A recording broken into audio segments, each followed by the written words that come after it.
Assalamualaikum warahmatullahi wabarakatuh. Kami dari kelompok 4 akan membawakan materi tentang penerapan model pembelajaran kooperatif. Cooperative learning. Kooperatif mengandung makna pengertian bekerja sama dalam mencapai tujuan bersama. Jadi, pembelajaran kooperatif merupakan cara pemanfaatan kelompok-kelompok kecil dalam proses pembelajaran yang memungkinkan kerjasama tim dalam menuntaskan permasalahan. Menurut Slavin 1984 menyatakan bahwa cooperative learning adalah suatu model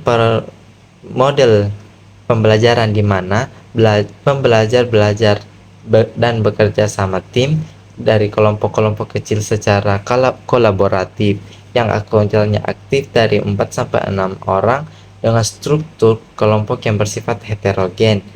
Kemudian selanjutnya dikatakan pula keberhasilan belajar dari kelompok tergantung dari individu, tergantung daripada kemampuan dan aktivitas anggota kelompok itu sendiri secara individual maupun secara berkelompok.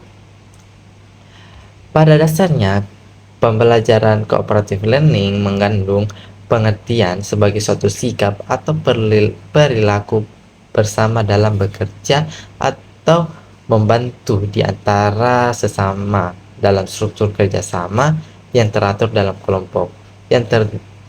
Yang kelompok tersebut yang terdiri dari 2 orang atau lebih, di mana keberhasilan kerja sangat dipengaruhi oleh keterlibatan dari setiap anggota kelompok itu sendiri.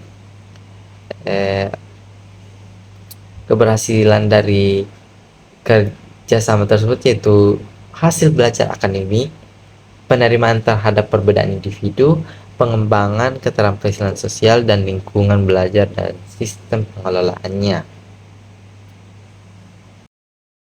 Kemudian, karakteristik model pembelajaran kooperatif. Model pembelajaran kooperatif memiliki karakteristik yaitu kelompok dibentuk dari pembelajar yang memiliki kemampuan tinggi, sedang, dan rendah.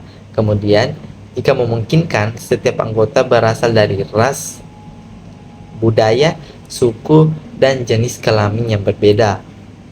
Kemudian karakteristik selanjutnya yaitu pembelajar belajar dalam kelompok secara kolaboratif untuk menuntaskan materi yang telah diberikan. Kemudian untuk yang karakteristik terakhir yaitu penghargaan lebih berorientasi pada kelompok daripada individu.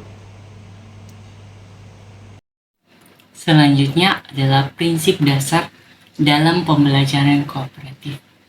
Yang pertama itu adalah siswa dalam kelompok secara kooperatif akan menyelesaikan materi belajar sesuai dengan kompetensi dasar atau KD yang ingin dicapai. Yang kedua adalah kelompok yang dibentuk itu berasal dari beberapa siswa yang memiliki kemampuan yang berbeda-beda, baik yang memiliki tingkat kemampuan yang tinggi, sedang, dan rendah.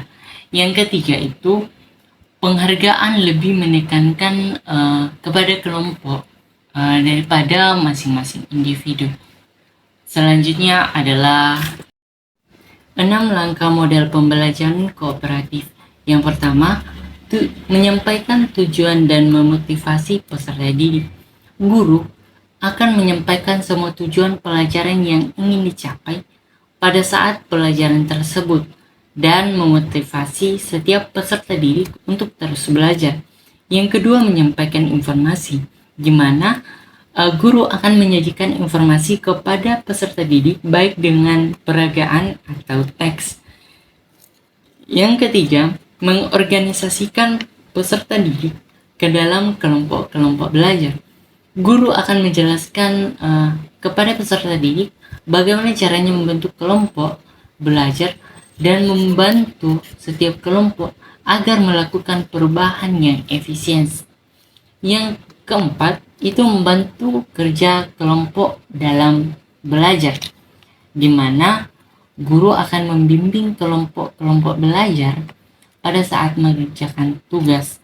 Yang kelima itu adalah mengetes materi, di mana guru akan memberikan tes materi pelajaran atau kelompok akan menyajikan hasil-hasil pekerjaan mereka. Yang keenam atau yang terakhir adalah memberikan penghargaan, di mana guru akan memberikan cara-cara untuk menghargai baik penghargaan atas tingginya upaya kerjasama dalam proses belajar kelompok maupun hasil belajar individu dalam kelompok tersebut.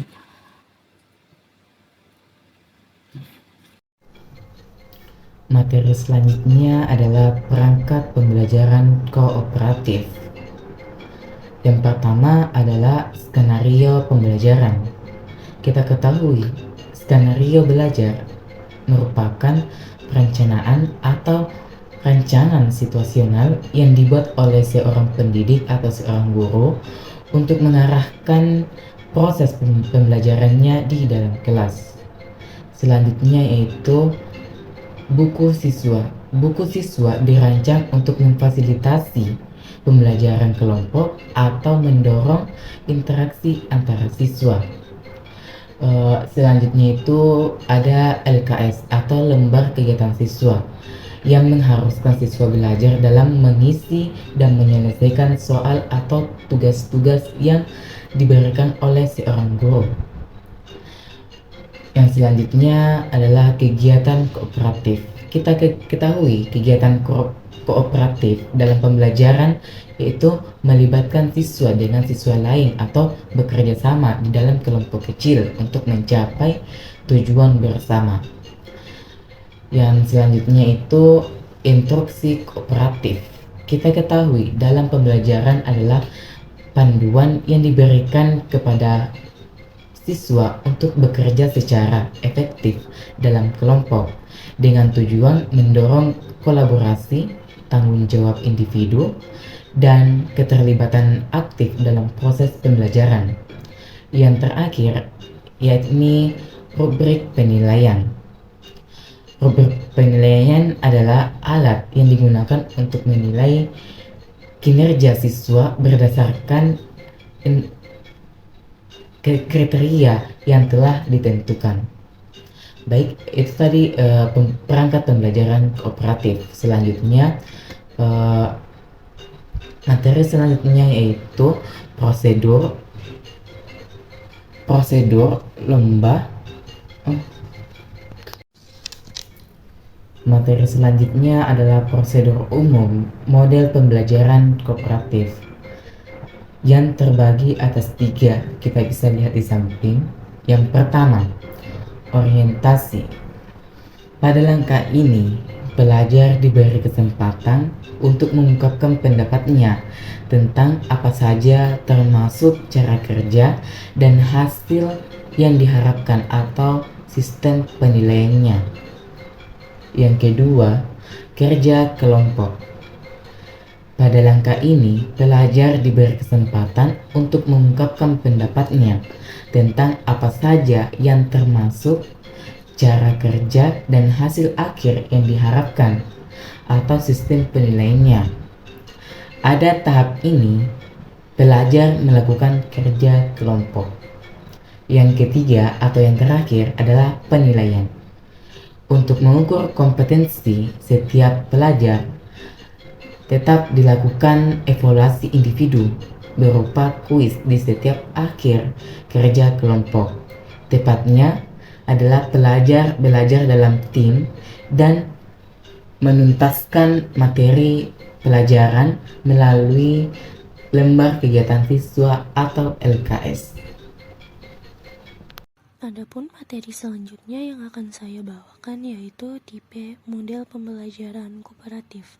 Yang pertama ada STAD atau Student Teams Achievement Division, yaitu siswa bekerja dalam kelompok untuk mempelajari materi, kemudian dinilai secara individu berdasarkan penguasaan materi. Yang kedua ada TGT atau Times Games Tournament, yaitu siswa mempelajari materi secara individu, kemudian mereka mengajarkan anggota kelompok yang mempelajari materi yang berbeda. Yang ketiga, ada jigsaw. Model ini dikembangkan oleh Aronson dan kawan-kawan pada tahun 1928, yang dimana siswa ditugaskan menjadi ahli dalam topik tertentu, kemudian mengajarkannya pada teman satu tim. Yang keempat, ada TPS, Think, Pair, Share, yaitu siswa secara individu memikirkan jawaban, kemudian berdiskusi dengan pasangannya untuk berbagi dan mengklarifikasi pemikiran. Yang kelima, Cooperative Script atau CS. Model ini dikembangkan oleh Don Serrao dan kawan-kawan pada tahun 1985. Model ini menggunakan skrip tertulis untuk memandu interaksi siswa dalam kelompok kooperatif. Yang keenam ada CRC, Cooperative Integrated Reading and Composition, yaitu siswa bekerja sama dalam kelompok untuk membaca teks, mendiskusikan isinya, dan menulis ringkasan atau tanggapan. Sekian dari saya, terima kasih. Baik, materi terakhir yaitu kelebihan dan kekurangan dari model pembelajaran kooperatif. Poin pertama dari kelebihan yaitu dapat mengurangi rasa ngantuk dibanding belajar sendiri. Yang kedua, dapat merangsang motivasi belajar. Yang ketiga, ada tempat untuk bertanya. Yang keempat, kesempatan melakukan resitasi oral. Yang kelima, dapat membantu timbulnya asosiasi dengan permasalahan peristiwa lainnya yang mudah diingat. Baik, selanjutnya poin dari kekurangan yaitu bisa menjadi tempat ngobrol atau gosip. Yang kedua, sering terjadi debat sepele di dalam kelompok. Sekian materi dari kami, semoga bermanfaat dan semoga dapat menambah wawasan atau pengetahuan teman-teman. Apabila ada kesalahan atau kekurangan mohon dimaafkan. Saya akhiri dengan ucapan suci. Assalamualaikum warahmatullahi wabarakatuh. Bye.